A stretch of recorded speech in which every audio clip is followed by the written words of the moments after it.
Okay, cool. So I'm with Maria Solis from Latinos Run and Latinas Run in New York. Maria, good to see you.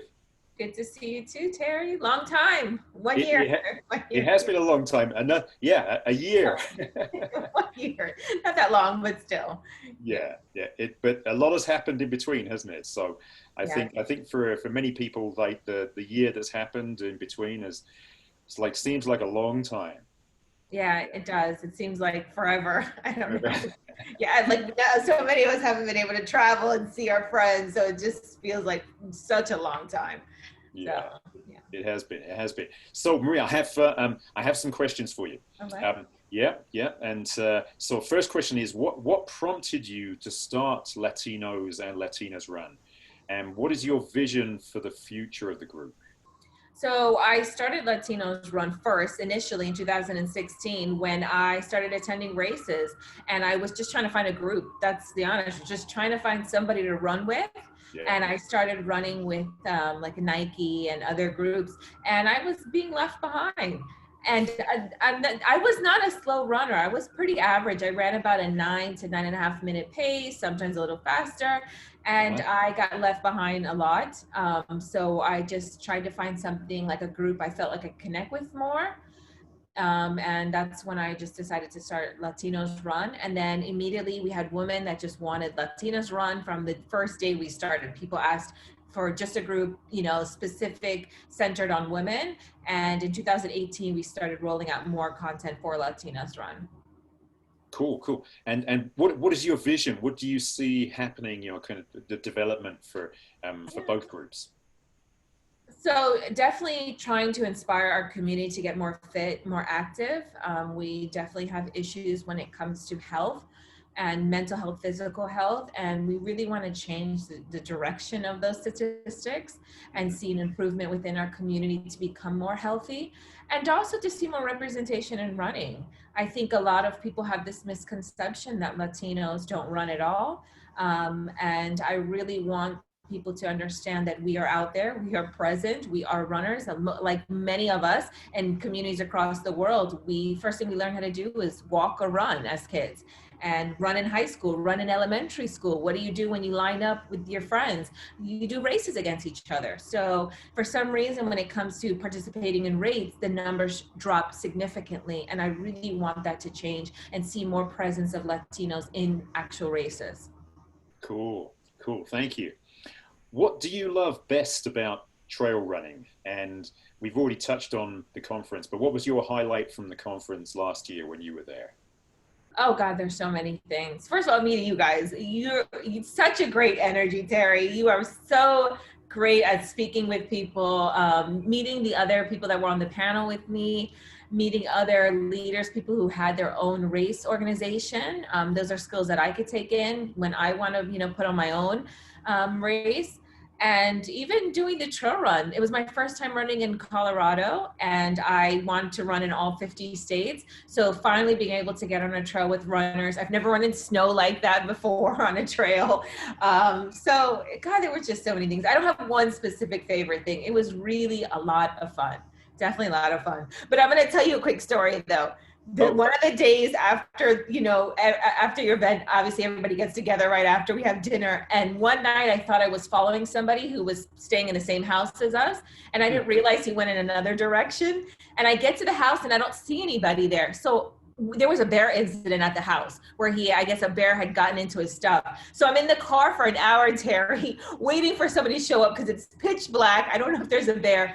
And after an hour, I decide to just go for it. Go run to the front door, open the door. And what do I see? Everybody's car is on the other side of the house and they've already been home for an hour. oh, So so that was my only thing that was like, I had one of those weird moments at the conference where it was just strange, but I had fun. Everything else besides that, I had a really good time. So yeah. If my memory serves me correctly, did you also get to run? Was it with Kyle with the blind I runner? I did. That was my first time ever leading somebody. Yeah. And Kyle taught me so much. I've never known how do you lead, or run with a blind person and to do it on an icy trail. with black ice, with snow, with steps everywhere. It was a learning experience. It was so much fun. And he is such a great runner, and he's so fast too. So I think he was leading me more than I was, leading him. So what a great experience. Yeah. Yeah. He's an amazing person. Yeah. Yes. Yep. So trail running and Latinos or Latinas, then so the groups you work with. So I know that talking to you last year that you really like trail running. I mean you see it as something that I think is kind of like coming home for you in a way. But so yeah, do you think that that trail running is a really good opportunity for Latinos and Latinas to get involved in, get engaged with? Yeah, I think so. I mean, I live in New York City. We don't have trail races in New York City. And I live next to Central Park, and there's not really any trails. You have this thing called the Bridle Path, which is like a dirt trail that people have made, I guess, maybe over the years. But it doesn't even go all the way around. It has many stop points where you have to get on the road. And I know myself personally, I think many people have seen that are part of our group. I travel the country and I go to any national park I can find, from Glacier National Park, trying to find trails. They're amazing. You see so much beauty, so much, just it's crazy to see how wonderful, how gorgeous, how amazingly beautiful our country is. And you usually see that when you're on a trail. When you're on a road, all you see is cars and houses and trees and streets. But when you're on a trail, I mean, God, you can, going to Glacier National Park and taking this 6.5 trail run by myself, and when you get to the end of it, it opens up into this beautiful waterfall and lake, majestic. It's so gorgeous. And I'm like, man, it was so worth it. And seeing that across the country, I wish more people were on trails. I know that about 40% or so of our runners actually do run trails in the states that they live in. And many of us in New York City do not even know what really trail running is because we live in an urban community. And I wish more people knew that if you just drive a little bit past your urban community, there are some amazing trails. There really is. And I think having the opportunity to be able to see them from people maybe in the Latino community that doesn't exist right now, being able to get to some of those trails, but I hope that that changes. And I hope that more organizations, more race directors open up races, trail races closer to cities like New York City. So, or Philly, or DC. I hope that more organizers realize that it's not just Utah, it's not just Colorado. There are amazing trails in New York and Washington, DC, and, Philadelphia. So I hope that changes. I really do. Mm. Yeah, we're going to be in Fayetteville, in Arkansas, and for the conference next week. And one of the things I'm really looking forward to is they've done an amazing job there of building urban trail networks. Right. And so I think there's a good opportunity to kind of learn from that experience Yeah.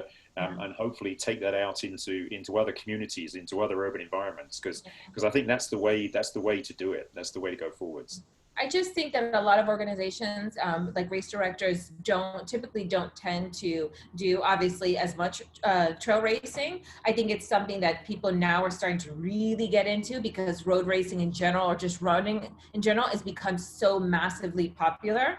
Over the last few years, we've seen. When I started a couple years back, we would have a race every 3 weeks or so. New York Road Runners would put a race on. They're every weekend now. So, and there are 10, 13, 15,000 people in them. So I look forward to the day that it becomes more trail because I think people are missing out when they don't get to see a beautiful trail to run on. So, yeah. I tend to agree with you. I think a lot of people would, because we did a poll in our group, and I'm pretty sure I think it was over 40% of our runners do run trails. They just don't have access to them when it comes to doing races, like participating in races. A trail run is not an option, so that's why they don't do as many of them. Is because they're not brought to their community. But if they start changing that, I do believe that majority of people probably would end up on trails, for races. So. Yeah. Cool. Yeah. Is there anything that trail running as a sport can do to welcome more more Latinos and Latinas to into the sport? Yeah. So I saw an Instagram post, ever since the pandemic hit and protests started, I started looking at all these brands to see what they were posting about. And I remember going onto one trail running company, and it was a year and a half before I saw one person of color as like promoted on their page.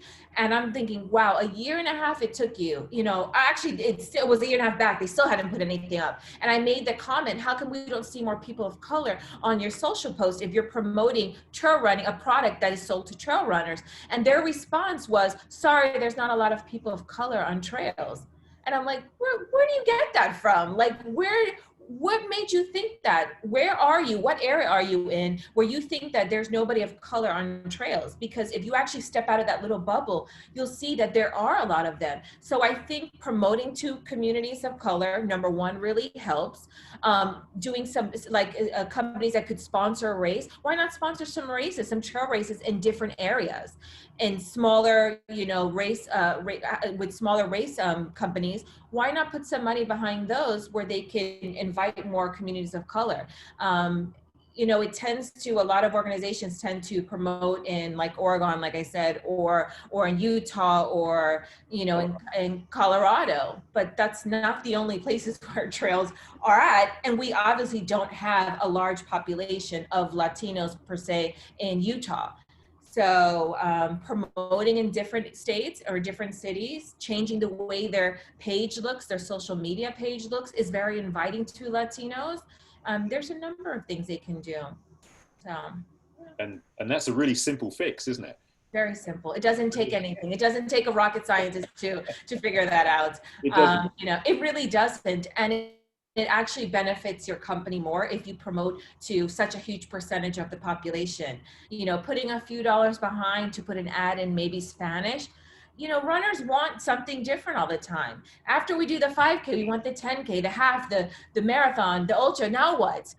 And sometimes trail running gives them the option to say it doesn't look like every other road race, because your new option becomes, let me see something beautiful, a new place like, Arizona looks different than Colorado, when it comes to trails, or looks different than Florida trails, which could be, on a wooden path instead of on a sand. So yeah, there's so many ways they can do it, and doesn't take a genius to figure it out. So, you know.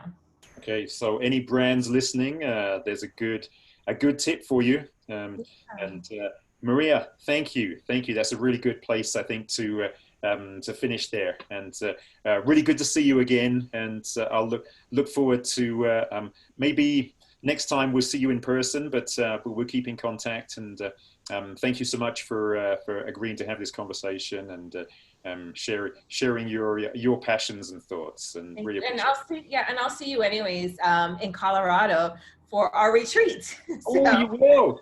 You will. Yeah. Do you want to mention that actually? Quick. Absolutely. Yeah. Absolutely. So I know I know it's not fully out yet. Vacation Races has their Colorado Rocky Mountain 5K and half marathon, which is, I believe, it's not out just yet, but it should be the end of July, beginning first weekend of August. Yeah. So we do have our Latinas run, retreat. Obviously, Terry, you're a big part of it. So we want to thank you for everything. And please, anybody listening, women, Latinas, come join us. It's going to be definitely an exciting weekend together.